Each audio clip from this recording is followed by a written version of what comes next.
Okay hi ನಮಸ್ತೆ ಸ್ನೇಹಿತರೆ, ನಾನು ರಘು ತುಮಕೂರು. ಪ್ರೆಸ್ಟೀಜು ಒಂದು ಕಾಲದಲ್ಲಿ ಸಖತ್ತು ಬ್ರ್ಯಾಂಡು, ಬಟ್ ಇವಾಗೆಲ್ಲ ಚೆನ್ನಾಗಿಲ್ಲ ಸ್ನೇಹಿತರೆ. ಬ್ರ್ಯಾಂಡು ಕ್ವಾಲಿಟಿ ಏನು ಚೆನ್ನಾಗಿಲ್ಲ. ತುಮಕೂರಲ್ಲಿ ತಂದು ಫಸ್ಟ್ನೇ ದಿನವೇ ಆನ್ ಮಾಡಿದ್ವಿ. ಆನ್ ಮಾಡಿದ ತಕ್ಷಣವೇ ನೋಡಿ ಕಿತ್ತೆ ಹೋಯ್ತು ಸ್ನೇಹಿತರೆ, ಕಿತ್ತೆ ಹೋಗ್ಬಿಟ್ಟೈತೆ.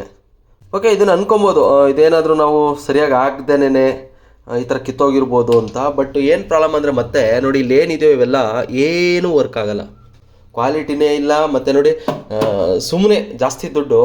ಸೊ ನನ್ನ ಪ್ರಕಾರ ಯಾರು ಪ್ರೆಸ್ಟೀಜ್ ತೊಗೊಬೇಡಿ, ಯಾವುದು ಕ್ವಾಲಿಟಿ ಚೆನ್ನಾಗಿಲ್ಲ. ಮತ್ತು ಇನ್ನೊಂದು ಏನಪ್ಪ ಅಂತ ಅಂದರೆ, ಏನು ಆ ಪ್ಲಗ್ ಇದೆಯೋ ಈ ಪ್ಲಗ್ನ ನಾವು ಪ್ಲಗ್ ಮಾಡಿದ ತಕ್ಷಣವೇ ಒಂದೇ ಸಲ ಝುಮ್ ಅಂತ ಆನ್ ಆಗಿಬಿಡ್ತದೆ. ಇಲ್ಲಿ ಯಾವುದೇ ತಿರುಗಿಸೋದು ಅದು ಇದು ಏನು ಕೊಟ್ಟಿಲ್ಲ. ಇದೇನೋ ಆಟೋ ಅಂತ ಇದೆ, ಅದು ವರ್ಕ್ ಆಗಲ್ಲ, ಇದು ವರ್ಕ್ ಆಗಲ್ಲ, ಇದು ವರ್ಕ್ ಆಗಲ್ಲ. ನಾನು ಅವ್ರನ್ನ ಕಾಂಟ್ಯಾಕ್ಟ್ ಮಾಡಿ ಹೇಳಿದೆ ಈ ಥರ ಆಗಿದೆ ಅಂತ. ಹೌದಾ ಅಂತ ಅಂದರು, ಅಷ್ಟೇ ಮುಗೀತು. ಅವ್ರದ್ದು ಇನ್ನೇನು ರಿಪ್ಲೈನೇ ಬರಲಿಲ್ಲ. ಸೊ ತುಮಕೂರಲ್ಲಿ ತೊಗೊಂಡಿದ್ದು, ಅಷ್ಟಿಗೆ ತೊಗೊಬೇಕು, ಒಳ್ಳೆ ಕ್ವಾಲಿಟಿ ಅಪ್ಪ ಅಂತ ಹೋದರೆ ಪಕ್ಕ ಪಂಗ್ನಾಮ. ಚೆನ್ನಾಗಿಲ್ಲ ಕ್ವಾಲಿಟಿ ಎಲ್ಲ, ಸುಮ್ಮನೆ ಜಾಸ್ತಿ ದುಡ್ಡು ಗುರು. ಅವತ್ತು ಹೋದಾಗ ಒಂದು 11,000 ರೂಪಾಯಿ ಅಷ್ಟು ಬಿಲ್ ಮಾಡ್ದು. ಇನ್ನೂ ತುಂಬ ಫ್ರಾಡ್ಗಳು ನಡೀತು, ಅದೆಲ್ಲ ನೆಕ್ಸ್ಟ್ ವೀಡಿಯೋದಲ್ಲಿ ಹೇಳ್ತಾ ಹೋಗ್ತೀನಿ. ಮತ್ತು ಇನ್ನೊಂದು ಮಜಾ ಏನಪ್ಪ ಅಂದರೆ, ಇದಕ್ಕೆ ವಾರಂಟಿ ಇಲ್ಲ, ಗ್ಯಾರಂಟಿ ಇಲ್ಲ, ಎಂಥದೂ ಇಲ್ಲ. ಏನು ತೊಗೊಂಡು ಬಂದಿದ್ದೀವೋ ಇವಾಗ ಅಷ್ಟೇ ಮುಗೀತು.